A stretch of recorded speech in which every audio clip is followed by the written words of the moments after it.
Dave Lefkowitz, who is here hosting the 17th annual Total Theater Broadway Tony Show. We do it year after year after year, and thank goodness we're able to do it this year. And thank goodness, as he does every single week, David Sheward is with us in the neighborhood. Now, David, of course, writes for a bunch of different places, including TheaterLife.com and CulturalDaily.com, as well as his own blog, The David Desk. So first of all, welcome, David. How was your week? Thank you. How are you? I'm good. My week is fine. Good, good. Are you looking forward to the watching the Tonys tomorrow? Are you excited about just the Yes. season as a whole? Yes, it's very strange because we just had another Tonys in September. Right. So it's kind of weird to have another one so relatively soon afterwards. But it was to catch up because of the COVID shutdown. Right. Well, David, what's going to happen is we're going to have two different categories that David will talk about, and also Leslie Hoban Blake will talk about, and we can all do sort of a round robin-y thing while Okay. Leslie's logging in. Let's start with David, because no, Leslie's here. She's trying to log in, which is great. So, but David Sheward, where do I have your stuff? Here they are. Your lead actor, excuse me, in a play. And I'll read the categories, and they are Simon Russell Beale for the Thehman Trilogy, Adam Godley for the Thehman Trilogy, and Adrian Lester for the Thehman Trilogy, as well as David Morse, How I Learned to Drive, Sam Rockwell for American Buffalo, Ruben Santiago Hudson for Lackawanna Blues, and David Threlfall in Hangman. So it's like 7 people in the category, I think. That's if they could do that for every category, why don't they? But David Sheward, and welcome Leslie Hoban Blake, but David Sheward, what are your thoughts to begin with on lead actor in a play? Well, it's sort of between David Morse in How I Learned to Drive and Simon Russell Beale in the Thehman Trilogy. The conventional wisdom has it that David Morse will win, and he's leading. I just looked on goldderby.com this morning to check my predictions and everybody else's predictions, and according to them, David Morse is going to win because he's in a play that's still running. And the 3 men in the Thehman Trilogy, that show is closed. And let me see.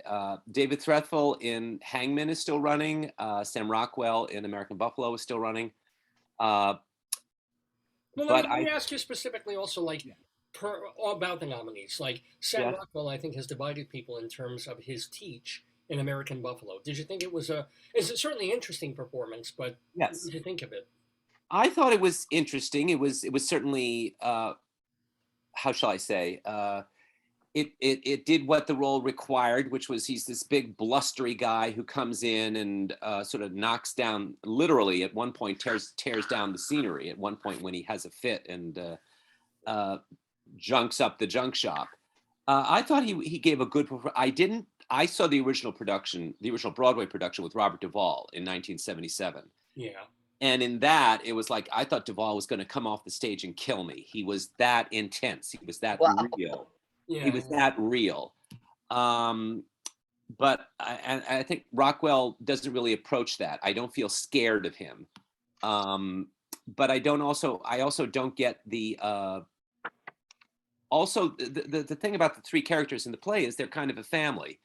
And what their motives for what the crazy things they're doing is that they want to be together and find companionship in their weird, twisted, dysfunctional way. And as we all do, as you and Leslie do every Saturday morning.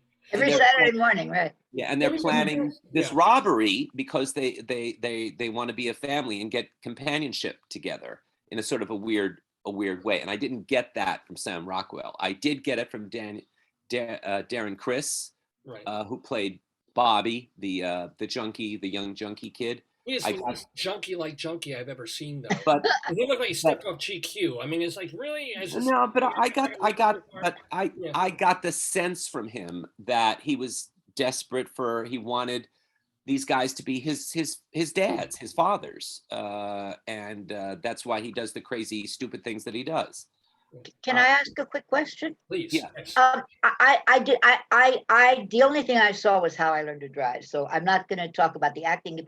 But I do know about David Mamet's comments in April. And I know how much they have turned so many people off to him as a playwright, to him. Is that coloring in any way anybody's feelings that you know of about this character? If you need me to elaborate, I will.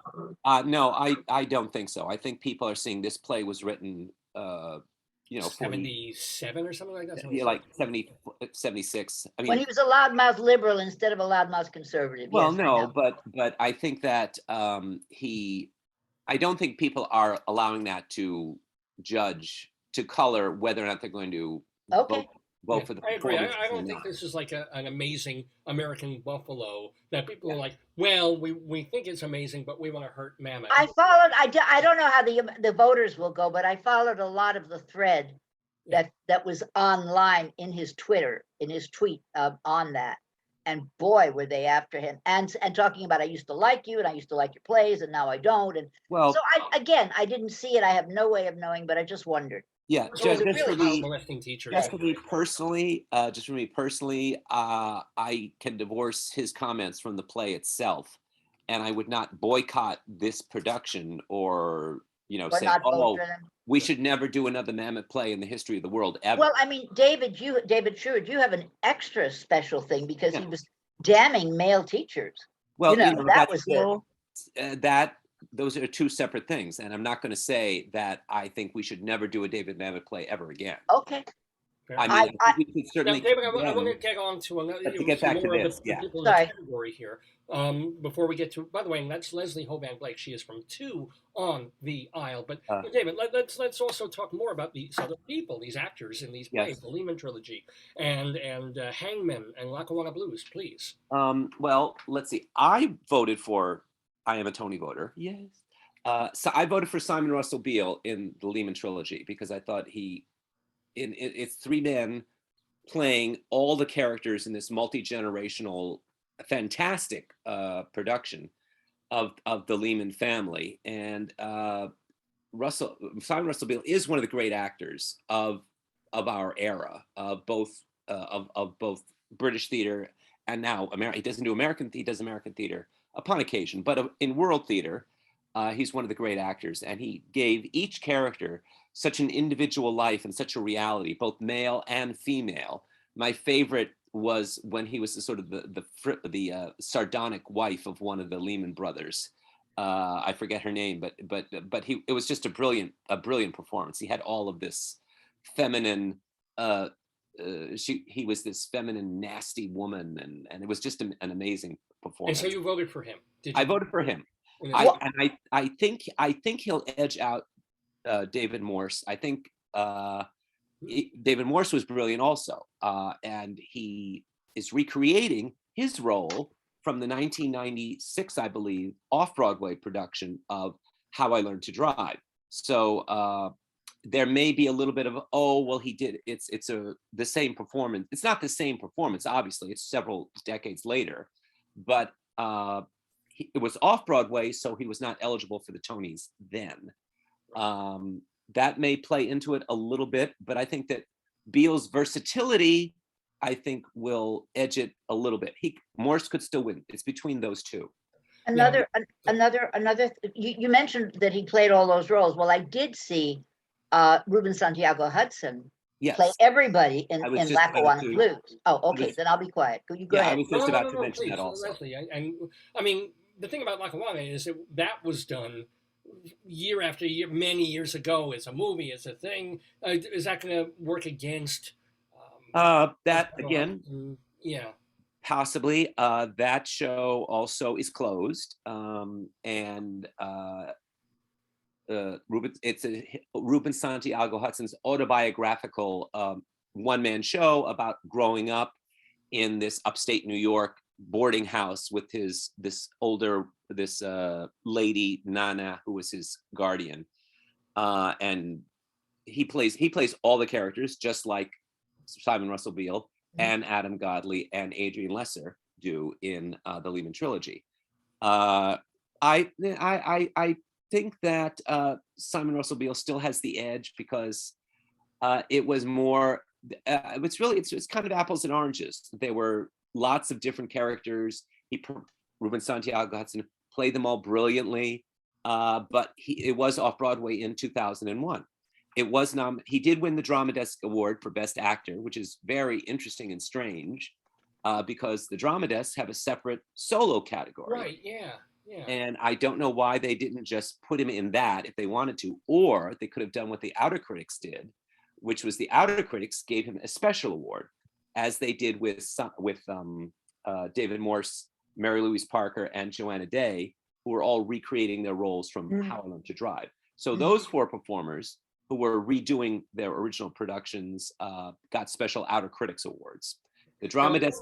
I want to move away from this category because we also have a category for Leslie Hoban Blake to tackle of Tony nominations for this year's Broadway Tony Awards. Now, Leslie, you really, really wanted to do a revival of a play. I only wanted to do what I had seen the most of to make it fair. I mean, it's not fair otherwise.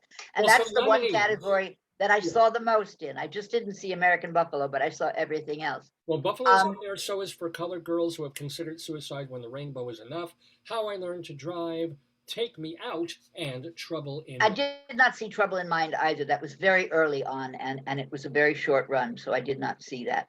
But and that was the one of all of them because it was by Alice Childress, and it was from 1955, and I turned my phone off, and it's ringing anyway. Hello. I'm sorry about that. Anyway. Yeah, this is Alice Childress calling from the grave. How dare you? Yes, how dare I use her name? How dare I invoke her? How dare you miss my show? I just wanted to say, David, in regard to what the two of you were saying, I wonder if there's going to be a new category now. Yul Brynner didn't live long enough to get into it, but Patti LuPone would be in it also. The recreation of a role. The recreation of a role, as a special category. That's it. I just wanted to say that. Okay. So I saw For Colored Girls off Broadway, also directed by Camille Brown, but she did not direct it. She did the choreography downtown, and now she is taking on the directorial role of For Colored Girls. And I have to be honest with you, that's what fell short for me in the exchange from downtown to uptown. I loved it downtown. Downtown for me, it was a perfect experience at the Public Theater. It was the most wonderful recreation of this play that I had only seen once before, For Colored Girls. It's a difficult play, and she turned it into a true choreo poem, which was the intention of Entosaki Change, the writer. It's in the title. It's a choreo poem. Then, of course, there's How I Learned to Drive, which made me want to take a shower the first time I saw it. It made me want to take 2 showers now because we know so much more, and we can see, and we see the grooming, and we understand. I mean, I didn't know when I first saw it all about what that's like, and to see the grooming going on, I started to squirm early as opposed to later. Take Me Out. I went for the naked guys. I stayed for the baseball. What can I say? But that was also not. It was okay. It wasn't ta-da for me. It was okay. The play that I really wanted to see, which was listed as a revival, of course, is The Skin of Our Teeth, which was never done. And suddenly there it is, yes. And it didn't get nominated, and that's my big snub. So I will come back to that. I would say for the plays that I saw, How I Learned to Drive is the one that really got to me. For Colored Girls, as much as I loved it, if it had been the same performance that I saw downtown, that would have been it. But it things happened to it in the move that. Well, and do you think this is going to win for Best Revival, or maybe will Take Me Out win? What do you think will win? I think How I Learned to Drive has become so timely. It was timely then, but it's even more timely now. Take Me Out is also about a timely issue, but I literally think that there was a ball player someone called the Jackie Robinson thing, and then there was that going back. Right. I'm not saying it's not timely, but I'm saying that the way How I Learned to Drive has matured, I think is the word I'd like to use. The play has matured, and times have not changed. They've just gotten worse. So there you are. I did want to say a quick word about the 2 directors, though. I mentioned The Skin of Our Teeth. Liliana Blaine Cruz, to me, as a director myself, she is the director sine qua non. Look for her in the next couple of years to be the Susan Stroman, name your top directors, and she is going to be it, because She has done such wonderful work. Camille Brown is new to the directing scene. She's a great choreographer. I wish her well coming up. Catherine Dunham is the last person I know of who tried to do choreography and director together. I've only seen Catherine Dunham dance.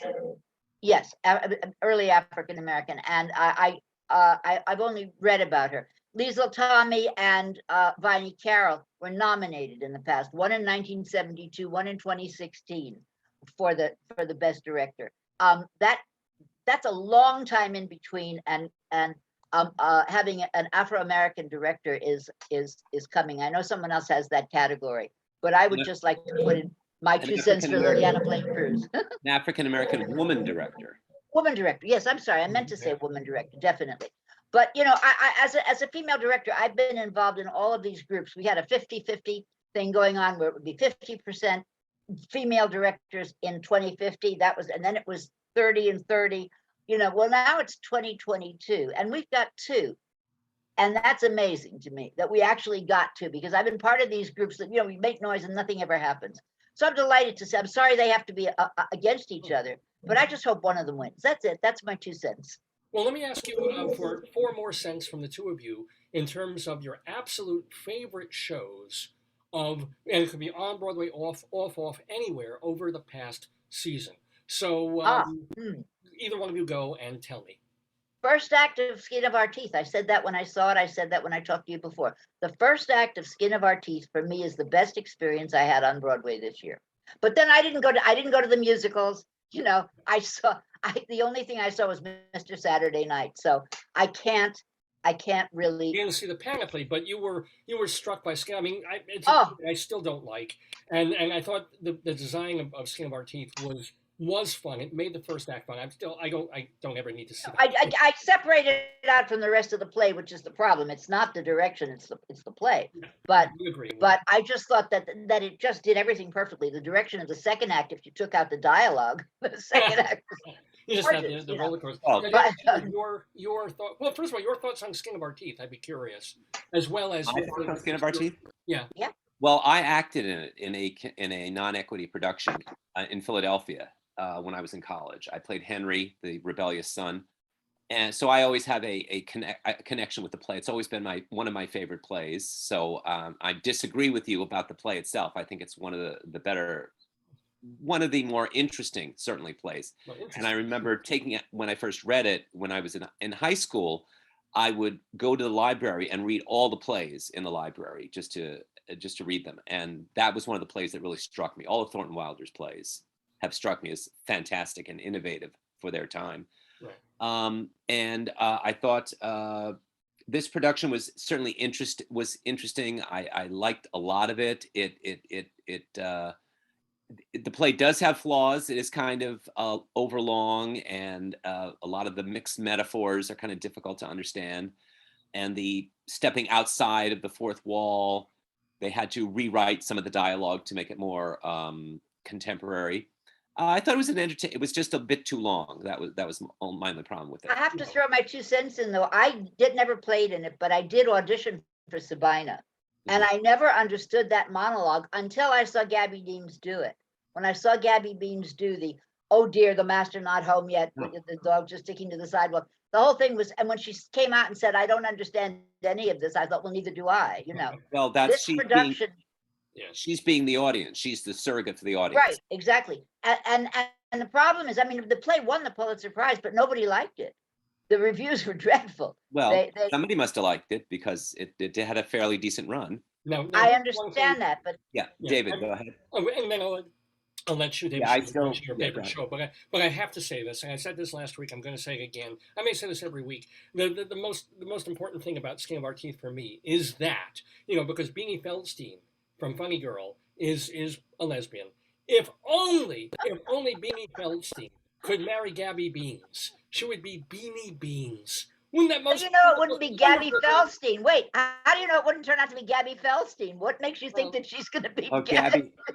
Or Beanie Feldstein Beans. Yes, right. You know. All right. I'm sorry for breaking. All right. So, David Sheward, your favorite show of the season? That's kind of hard. I did in spite of being hit by a car and Literally, having 6 broken ribs and being in Don't the brag hospital. that you did everything and I didn't. Go ahead. Well, I did. I didn't do everything, but I'm a fraidy cat. That's I like, did. that's all I can tell. Well, I did have COVID for a while. I got over it. Well, I tested negative finally after a while, but I did see quite a bit, and not every single thing. I did see every Broadway show, so I am qualified to vote for the Tonys. I would have to say the New York Drama Critics Circle choice for Best Play, which was A Case for the Existence of God by Sam Hunter I at didn't see it. TotalTheater Theater, which was a 2-character play, very moving, about 2 young men who are kind of lost in their and what they have in common is they both have a little toddler girl, one by adoption and the other has custody by divorce, and they're both trying to keep their little girls, but the circumstances conspire almost against them. And it's a very moving play, and I think it has with 2 characters, it has a sort of a future in regional theater and repertory and so forth. Well, you don't think they'll bring it to Broadway? No, it's No, not a no, Broadway. simply- No, it's not kind of a Broadway play. It wouldn't do well on Broadway, I don't think. I mean, I really wanted to. I did not get to see it, but you are the second critic of the morning. Uh-huh. It was either Joe Demanowitz or Zach Stewart, who also literally singled that play out as like a favorite Yeah, moment. for musicals, let me see. I think, well, A Strange Loop was from off Broadway from before. Okay. Let me see. What did let me see. The Revival Company I really enjoyed. I'm really sad that Mrs. Doubtfire had such a terrible fate and didn't win. That deserved a I'm little sorry, more. and It only wasn't got one. great, but it was good. Yeah. And only got 1 Tony nomination, and it's going to. I hope Rob McClure wins, but I don't think he is. But that's for that musical actor segment. I really enjoyed it. I thought it was not innovative. It was a movie to stage transition, which is the trend nowadays. But I thought it did what it was supposed to do. It was very entertaining. And I thought Rob McClure he's now going to be in Little Shop of Horrors, which is I great. love Rob McClure. Which is great that he's working, but it's so sad that he keeps doing these shows which just miss. I know, right? Just miss. I've loved him since Charlie Chaplin. I just thought he was so wonderful. Yeah, and I voted for him. I voted for him for Best Actor in a Musical, but I'll let that segment discuss what the outcome of that will be. To move on to our next segment, we have another person coming into the neighborhood. But I just want to play a tiny violin for David and all of his bad luck this year, David. I'm really sorry you had such a bad time. And I just stayed home biting my nails, being afraid that something was going to creep under my door sill and kill me. So, I apologize. Well, and it's true. I'm making fun, but it's true. I admire your bravery and your tenacity. Leslie, you had a rough year last year. You had a bad year. Yeah. So and you made it through. Good. All right. We all did. We'll let you get on, David. Let me just remind people. Leslie Hoban Blake and Charlie Gross, they co-host Two on the Aisle. You can watch them on the YouTube channel. Read David Sheward at theaterlife.com, culturaldaily.com, and his blog, The David Desk. Guys, I'll see you next week. Thank you for being Bye-bye. Take care. Bye. See you soon. Happy Tonys. Happy. Tomorrow. Big party tomorrow. 4 people. Big party. I hope you have a fantastic time. Thank you, Leslie.